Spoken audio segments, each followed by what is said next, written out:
오늘 펼쳐진 세상의 모습은 이전에 씨앗을 뿌려놓은 결과물입니다. 사랑과 감사의 씨앗을 뿌렸다면 어느 시점이 되면 사랑과 감사의 꽃이 피고 열매를 맺게 될 것입니다. 마찬가지로 원망과 분노의 씨앗을 뿌렸다면 어느 시점이 되면 원망과 분노의 꽃이 피고 열매를 맺게 될 것입니다.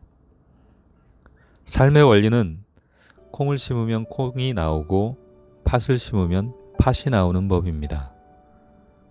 따라서 행복한 삶을 살아가기 위해서는 사랑과 감사의 씨앗을 나날이 뿌려야 할 것입니다. 인생의 창조자로서 지금부터라도 마음의 정원을 정성껏 가꾸어야 합니다. 즉, 부정적 생각의 잡초를 뽑고 사랑과 감사의 긍정적 생각의 씨앗을 심어야 합니다. 예수께서는 씨 뿌리는 자의 비유를 통해 길가, 돌밭, 가시떨기에 떨어진 씨는 열매를 맺을 수 없고 좋은 땅에 떨어져야 좋은 열매를 맺는다는 원인과 결과의 법칙을 알려줍니다. 또한 반석과 모래의 비유를 통해 언젠가는 무너질 모래와 같은 허망한 욕심에 의해 집을 짓지 말고 사랑과 감사의 반석 위에 집을 짓는 지혜로운 사람으로 살아가라고 얘기합니다. 욕심에 의해 만족하지 못하기 때문에 부정적인 생각이 떠오르고 결국 부정적인 생각은 모래성처럼 자신을 허무하게 무너뜨리게 마련입니다. 부다께서도 욕심이라는 족쇄만큼 오랫동안 중생들을 사로잡아 윤회의 바퀴에서 헤매게 하는 다른 어떤 족쇄도 알지 못한다고 하였습니다. 또한 중생은 모두 깨달을 수 있는 존재이고 처한 운명에 상관없이 누구나 행복을 얻을 수 있다고 했습니다. 여기서 또한 행복을 얻는 것은 누가 대신해 주는 것이 아니라 스스로 선택하고 개척해야 한다는 것을 알 수 있습니다. 하지만 대다수의 사람들은 여전히 자신을 중심으로 한 에고의 욕심이 마음으로 살아가는 것이 현실입니다. 그러나 결국 욕심은 괴로움의 원인이 됩니다. 성인들이 얘기하고자 하는 것을 간단히 요약해 보면 자신의 운명을 개척할 수 있는 것은 오직 자신뿐이라는 것입니다. 인격적으로 생각하는 신에 의존하는 것이 아닌 스스로에게 내재한 본연의 참나 또는 성령, 불성, 초자를 찾아 하나가 되라고 얘기합니다. 본연의 참나와 하나가 되었을 때 비로소 행복할 수 있기 때문입니다.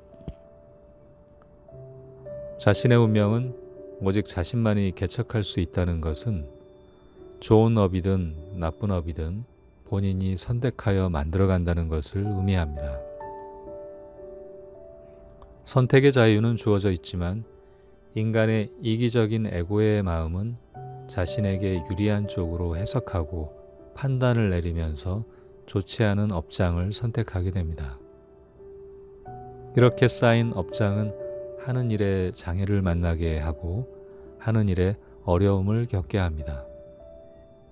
업장이 두터울수록 아무리 좋은 생각과 행동을 하고자 해도 무의식적으로 나온 말과 행동에 의해 또 다른 부정적 악업을 쌓는 악순환이 계속됩니다.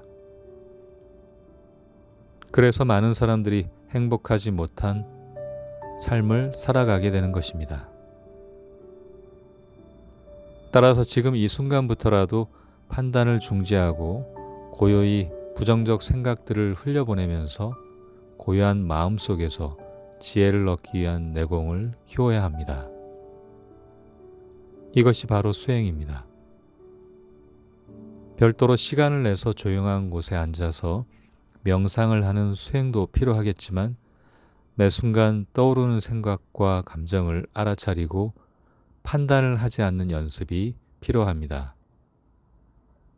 판단을 하지 않고 그저 바라보는 연습을 통해 흘려보내고 때론 떠오르는 생각과 감정의 염체를 사랑과 감사의 말을 보내며 정화시켜야 합니다.